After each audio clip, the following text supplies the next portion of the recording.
po. Umpisa na po namin salukin. Nakarga na po sa bangka. Ano po. Nakarga na po na sa bangka. Simot na po yan. Pangalawang butas.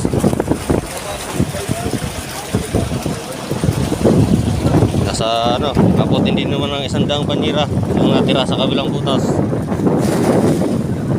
So, marami pong mga tama sa musok. May mga gasgas po sila gawa ng bagyo, kaya may mga gasgasan po sila. Tumama po sa lambat yung kanilang mga musok, mga katawan, kaya marami pong kaya po namumula po ang mga katawan, may mga tama. Mabibili din po naman kaso medyo bagsak presyo na po siguro, ma-reject. Marami pa naman kayo mapipiling good dyan. Mamaya pipiliin namin pagdating sa gilid mga goods. Kami na po mamimili dyan mamaya pagdating po sa gilid. Bubukod po namin yung may mga reject, mga tama sa katawan po lang. Sayang nga ito, malalaki na. Tamaan pa ng bagyo. Dito po tumama sa Quezon Province ng bagyo.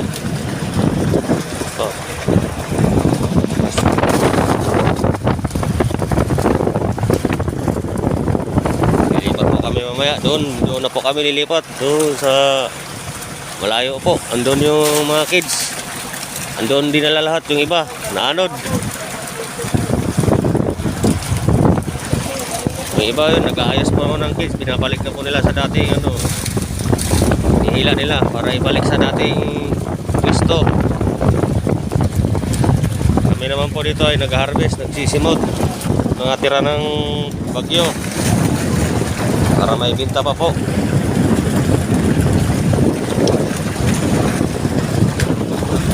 Kanya-kanya po may trabaho ngayon dito. Yung iba may nag-aayos ng kids, kaya may nag-harvest mga tira ng bagyo. Yung pong pagsisimutin yung mga tira para may ayos po ulit ditong kids. Okay, tatlong na nagkadikit-dikit po ito na kids, tatlo. Yung isa nakuha na po namin 45 salo. Yung kabila wala na pong laman yun at nawala po lahat ng laman nun. Iya pa naman yun. Malalaki na harvesting.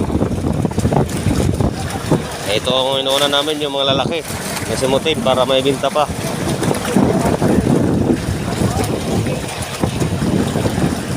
Lalaki po ito, 800 grams po ito ay.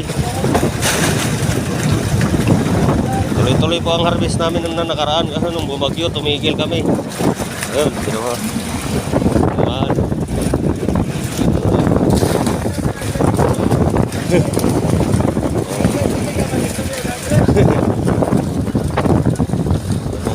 taga-harvest.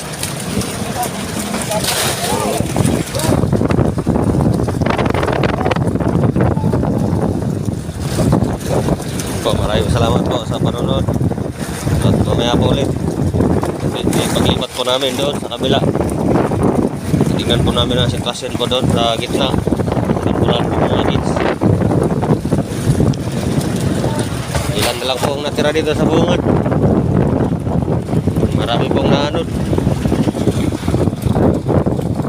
Po, maraming salamat po sa panonood. Kabangos.